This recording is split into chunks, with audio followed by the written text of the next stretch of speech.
எனக்கு ரொம்ப பிடிச்ச வார்த்தைகள்ல ஒன்று மானசீகம். மானசீகம் அப்படின்னா என்னன்னு கேக்குறீங்களா? ஒரு சிஷ்யன் தன்னோட குருவாக ஒருத்தரை மனசுல மானசீகமா நினைச்சிட்டு வில்வித்தை கலைய கத்துக்கிட்டாருன்னு நம்ம இதிகாசத்துல படிச்சிருக்கோம்.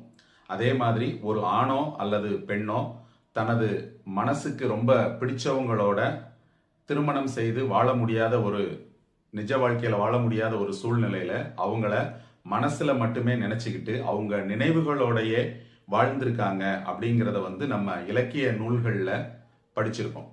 சரி, அப்ப ஒருத்தங்களை மனசுல நினைச்சுக்கிட்டு மானசீகமா வாழ்றது அப்படிங்கிறது கனவு வாழ்க்கை தானா? அது எப்பயுமே நிஜ வாழ்க்கை ஆக முடியாதா? அது எப்பயுமே ஒரு நிழல் வாழ்க்கை தானா அப்படின்னு சொல்லி அடுக்கடுக்கா கேள்விகள் முன்வைக்கப்படலாம். அது எல்லாத்துக்கும் ஒரே ஒரு பதில் தாங்க. மானசீகமா ஒருத்தங்களை மனசுல நினைச்சிட்டு வாழ்றது, அவங்க நினைவுகளோட வாழ்றது அப்படிங்கிறது ஒரு உணர்வு. வெளியிலிருந்து பார்க்கறவங்களுக்கு அது எப்பயுமே நிழல் தான். ஆனா மானசீகமா வாழ்றவங்களை பொறுத்த மட்டும் அது எப்பயுமே நிஜம்தான்.